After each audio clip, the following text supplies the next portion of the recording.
역사적 소명을 다 하지 않았느냐. 효과적인 정부 조직을 구상을 해야 되는 것이 아니냐.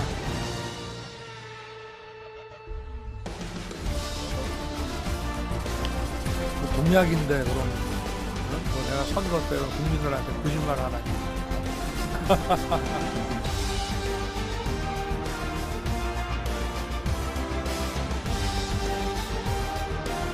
하던 업무들을 쪼개서 다른 여러 부처로 나눌지, 더 통합적으로 일할 수 있는 다른 정부 조직을 만들 것인지,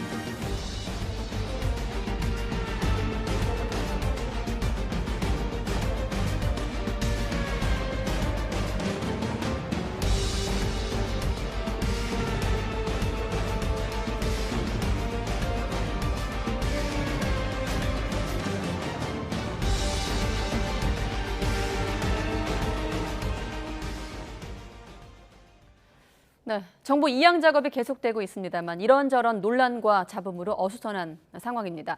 쟁점 가운데 하나인 여성가족부 폐지가 공식화하면서 관련 단체들의 반발이 이어지고 있고 또 문재인 대통령과 윤석열 당선인의 회동은 기약이 없습니다.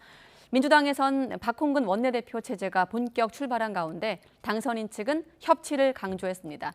나이트 포커스 오늘은 최지은 전 더불어민주당 선대위 대변인, 또 장해찬 전 국민의힘 선대본부 청년본부장 두 분과 함께하겠습니다. 네, 안녕하십니까? 안녕하세요. 네. 한 분은 오랜만에 뵙고 한 분은 처음 뵙겠습니다. 네. 네, 오늘 두 분의 설명이 좀 필요한 부분이 많은데 잘 듣도록 하겠습니다. 자, 일단 오늘도 어제에 이어서 이제 주요 부처들의 인수위 업무 보고가 계속됐는데 여성가족부 업무 보고 30분 만에 이제 끝나면서 결국 이제 폐지 수순으로 가는 것 아니냐 이런 전망이 많이 나오고 있거든요. 그런데 이건 인수위 측에서 30분밖에 안 들었다라고도 해석할 수 있지만 네. 여가부에서 인수위 앞에 당당하게 내세울 성과가 그만큼 별로 없기 때문에 30분으로 보고가 끝난 것 아닌가라는 해석도 충분히 가능해서요. 네. 이 시간에 대해서는 왜 이렇게 짧게 보고가 이루어졌는지는 좀 지켜봐야 될 것 같고요. 인수위 측이나 윤석열 대통령 당선인 같은 경우는 여가부 폐지라는 공약에 대해서는 이행 의지를 계속해서 강하게 보여왔습니다. 다만 일각에서 우려하거나 또는 가짜 뉴스를 퍼뜨리는 것과는 다르게 기존 여가부에서 약자 보호를 해왔던 것들, 이를테면 뭐 싱글데디, 또 싱글마마 지원해왔던 부분들, 그리고 성범죄 피해자를 보호해왔던 부분들, 아동이나 가족 청소년과 관련된 예산을 전액 없애겠다는 것이 아니라 필요에 따라서 더 잘할 수 있는 부서, 아마도 보건복지부가 될 가능성이 높아 보이고요. 네. 혹은 신설 부처를 설립하게 된다면 그곳에서 이런 약자 보호와 관련된 사업은 계속 이어가겠다는 것이거든요. 그 부분에 대한 이 정부 조직의 고민을 지금 인수위에서 하고 있는 것으로 보여져서요. 여가부 폐지라는 당선인의 공약 이행 의지가 강하다고 해서 여가부에서 하고 있던 무슨 약자 지원까지 다 없애버리는 것처럼 온라인상에서 가짜 뉴스를 퍼뜨리는 것은 혹시나 특정 진영이 하는 것이라면 대단히 지양해야 될 일이라는 생각이 들고 네. 그럼에도 불구하고 여가부라는 이름이 30년 만에 없어지는 것은 이제 뭐 여러 가지 국민의 평가 그리고 공공기관 내부의 평가도 있겠지만 예. 이 역사적 소명을 다했다는 윤석열 당선인의 이 짧은 말로 충분히 가름할 수 있을 것 같습니다. 일단은 기능을 좀 이관하고 쪼개서 이관하고 아니면 다른 부서를 신설하는 방안이 유력한데 저 관련 발언을 듣고 나서 또 대변인님 얘기 들어보도록 하겠습니다. 네.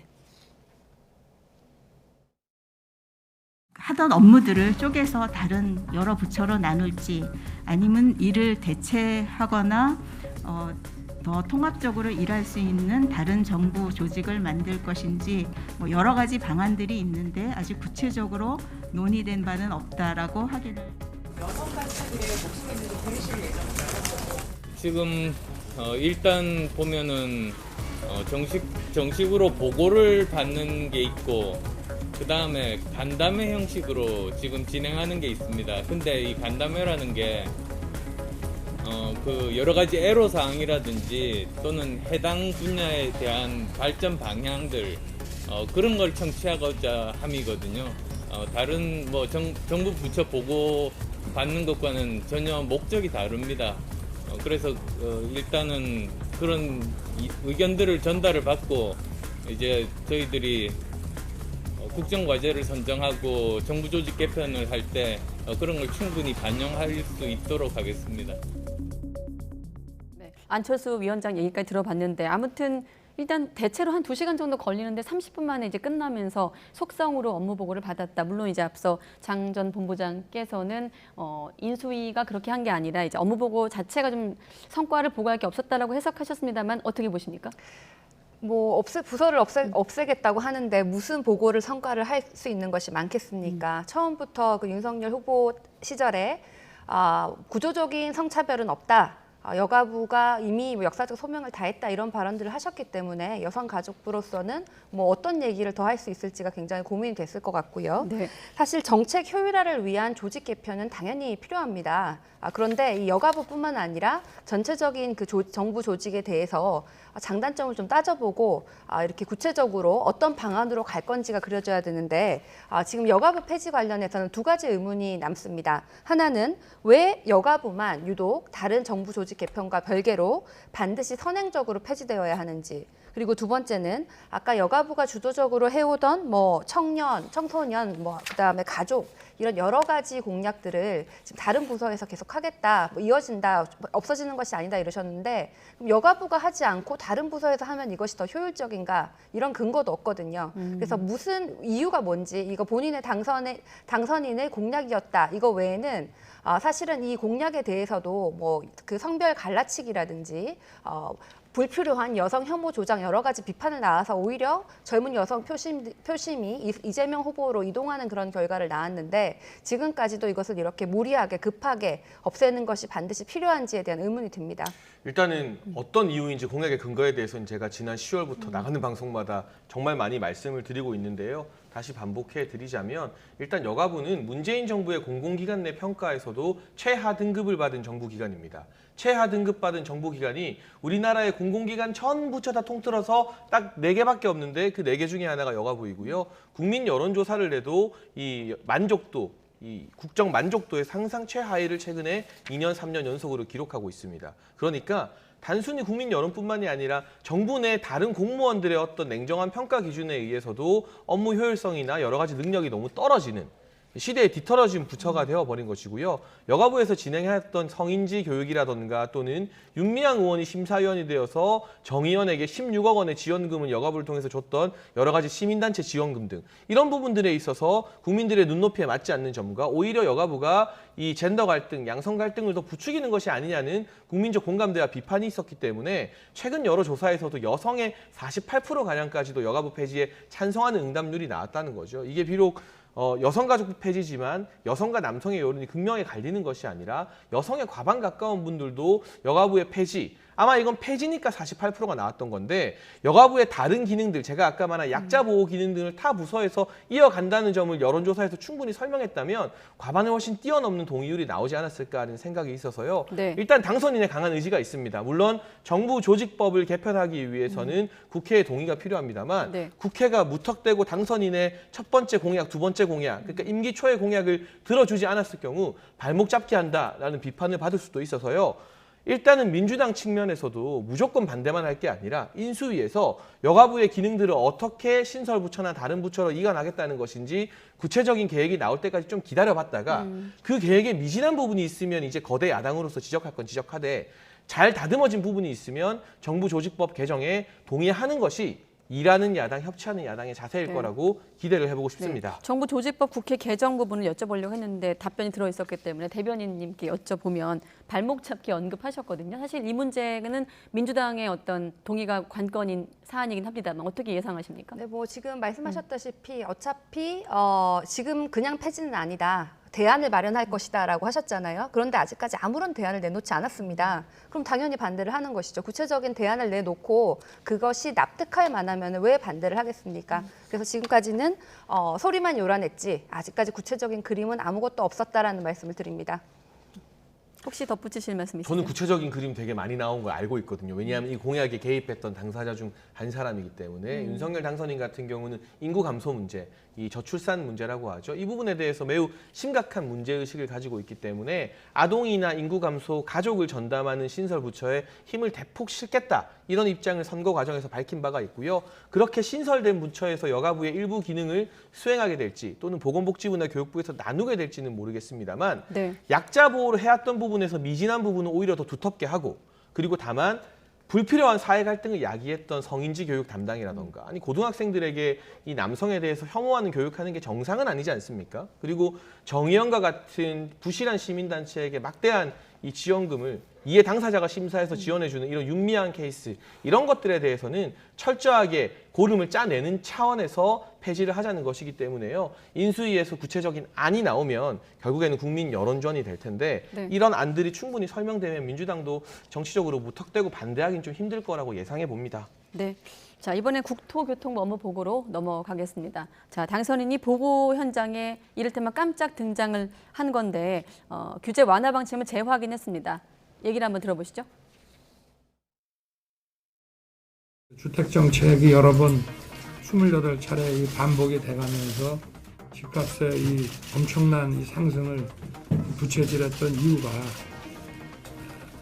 결국은 그 시장의 그 생리를 외면한 그런 정책들이기 때문에 아니었나 이렇게 생각합니다. 매물이 나오고 또 새로운 공급이 이루어지는 것이 중요하고 그러기 위해서는 주택 건축에 대한 규제 완화가 또 따라야 되고 또 택지 공급도 있어야 되고. 그러니까 당선인 발언을 요약하면 매매 거래는 시장과 관계가 있으니까 다주택자에 대한 좀 무리한 규제에 대한 좀 이런 부분을 살펴봐야 된다라는 발언이 있었습니다. 네.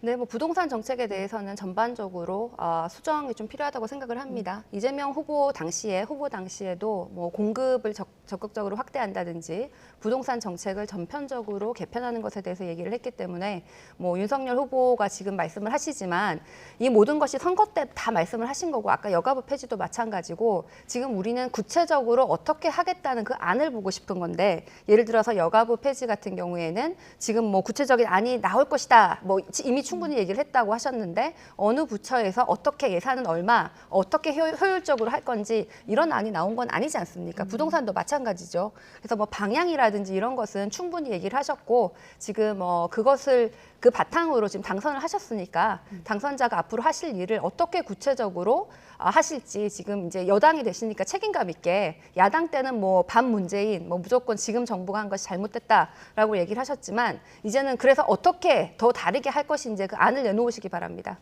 네, 아무래도 대선 과정과 좀 비교해서 인수위 과정에서 부동산 정책이 조금 부각되지 않다 보니까 거기를 좀 의식해서인지 깜짝 방문이나 어떤 이런 것들 발언도 그렇게 좀 해석할 수 있을까요? 그러니까 당선인께서 직접 부동산 정책을 챙기겠다는 강력한 의지를 보여주신 것이고요. 전문위원과 실무위원회는 이 부동산 최고 전문가들이 대거 포진돼 있고 부동산 TF도 별도로 만들어진 것으로 알려지고 있습니다. 네. 결코 인수위 차원에서 부동산 정책 가볍게 생각하는 게 아니다라는 강한 시그널을 국민들께 보여주신 것이고 사실은 이 선거 과정에서 이재명 후보 역시도 기존의 문재인 정부 부동산 정책과는 결이 다른 공약을 많이 이야기하셨거든요. 핵심은 공급 확대와 규제 완화인 것입니다. 그런데 이게 말로 하기는 쉬워도 실제로 공급 확대와 규제 완화를 시도하다 보면 일부 지역에서 집값이 또 튀는 그런 결과가 나올 수 있기 때문에 이게 전체적인 전국적인 로드맵을 가지고 차근차근 진행해야 되는 것입니다. 오세훈 시장 같은 경우도 규제 완화, 공급 확대 이야기했지만 시장에 당선되고 나서 재보궐 당선되고 나서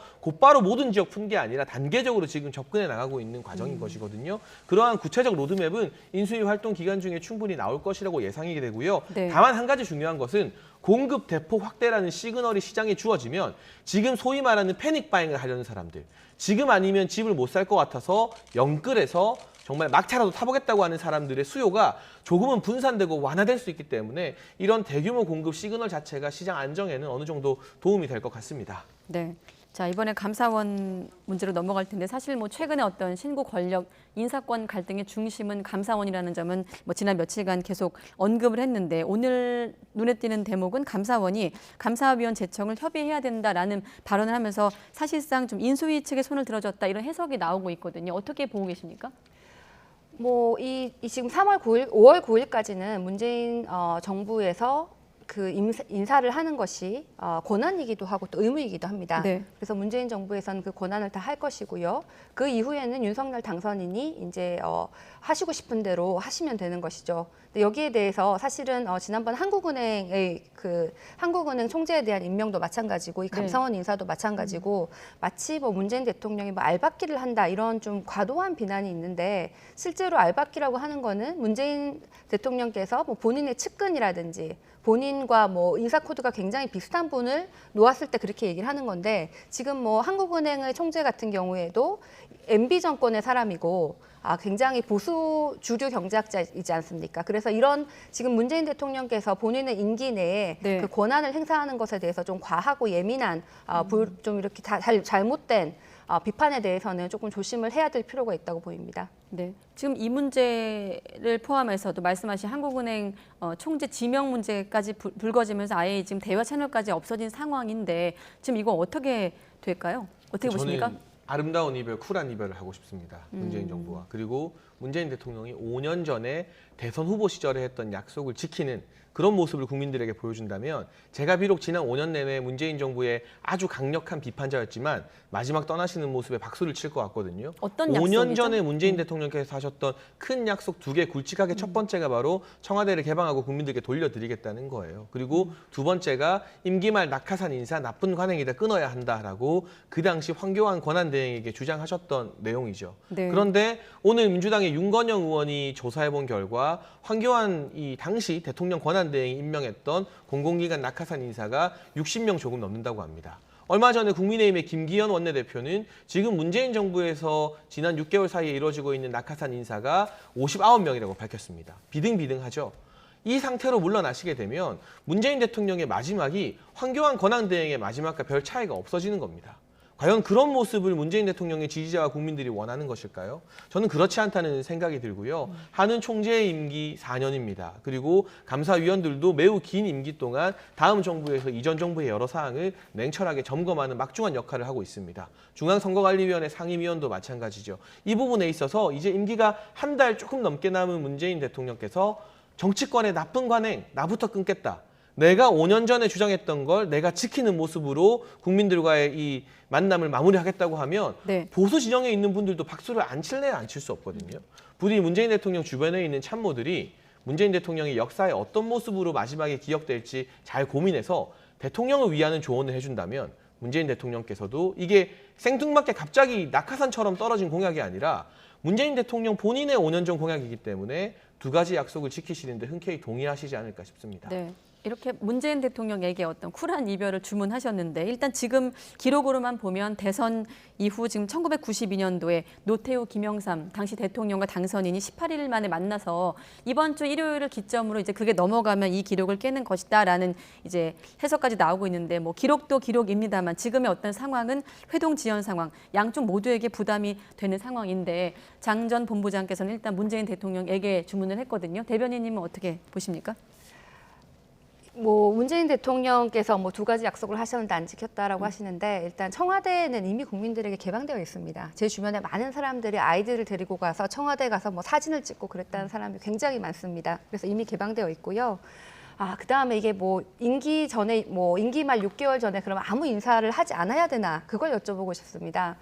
그러면 지금 우리가 우크라이나 전쟁 이후에 환율이 요동치고 지금 물가도 문제고 주식도 곤두박질 치고 있는데 이런 상황에서 우리나라의 경제 수장인 한국은행 총재를 임명하지 않는 거는 전쟁이 나는데 지금 장수가 없는 거 아닙니까? 네. 근데 이때 그러면은 앞으로 다음 임기를 위해서 임명을 하지 않아야 하나 그것도 여쭤보고 싶고요. 또 임명을 했는데 MB 정권을 야당에서 굉장히 좋아할 만한 사람을 야당에서 처음에 이 임명자의 이름이 나왔다고 하는데 그런 걸 충분히 협의를 해가지고 임명을 했는데 이거조차도 비판을 하면은 그럼 임기 전에는 아무 일도 할 수가 없는 것인가? 임기가 끝나기 전에는 그러면은 식물 대통령으로 있으라는 말인가? 이런 말씀을 여쭤보고 싶습니다. 저는 당선인 측과의 충분한 협의가 있다면 한은 총재나 감사위원 임명할 수 있다고 보는데요. 왜냐하면 상식적으로 봐도 남은 임기 한 달 반인 분이 앞으로 임기 내내 3년, 4년을 함께해야 될 국정 운영의 주요 파트너 한은 총재나 감사위원 자리가 일반 공공기관장이나 감사와는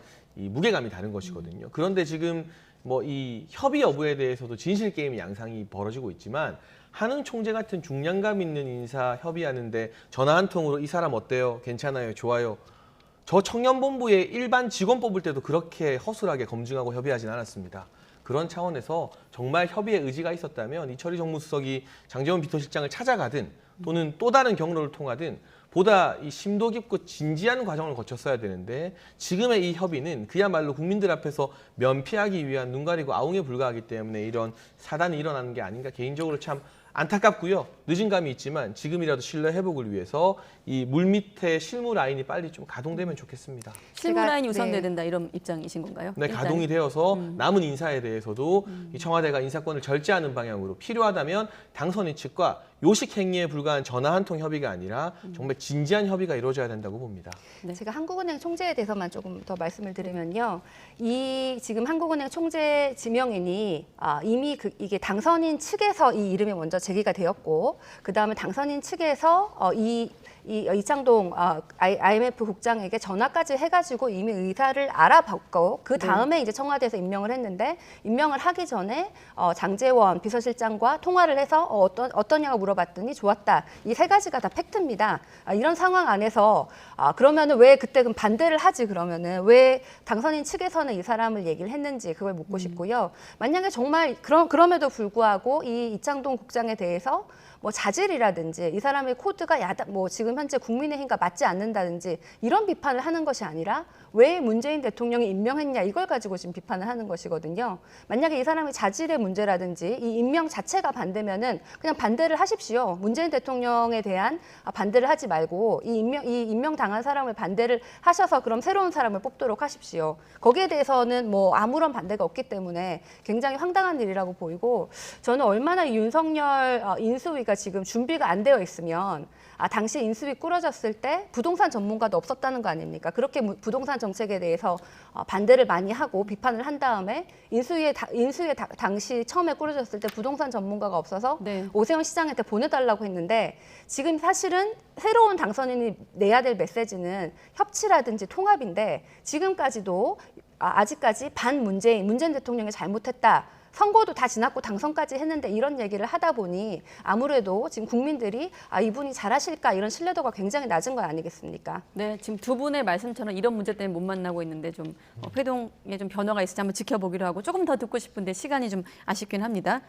가야 될 길이 많아서요. 자, 여론조사 결과도 좀 짧게 보도록 하겠습니다. 일단 당선인 직무 수행 전망에 대한 조사 결과 있는데 직무를 잘할 것인가에 대한 어떤 전망이거든요. 일단 잘할 것이다가 55%고 잘 못할 것이다 40% 나왔는데 아무래도 좀 상대 평가를 할 수밖에 없습니다. 네.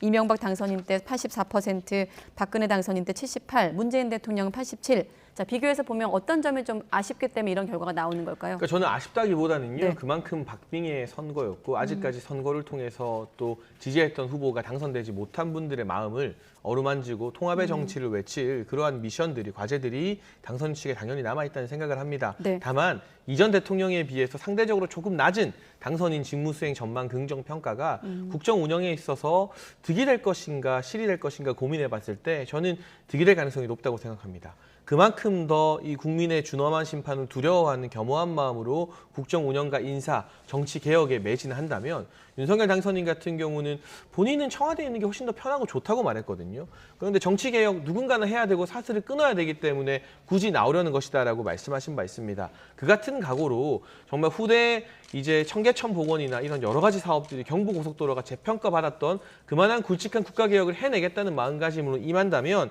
지금의 어떤 상대적으로 조금 낮은 이 국정 운영 전망에 대한 평가가 오히려 약이 될 수 있다는 생각을 하고요. MB 정부 이야기를 짧게 하고 싶은데 정말 어마어마한 표차로 이명박 전 대통령이 대선에서 승리하지 않았습니까? 국정 전망도 긍정평가 방금 보신 것처럼 굉장히 높았습니다. 네. 그러나 뭐 광우병 파동이나 여러 문제 등 때문에 집권 초 6개월 만에 사실 청와대 비서진이 전부 다 물갈이 당하는 그런 대개혁을 타의에 의해서 할 수밖에 없었습니다.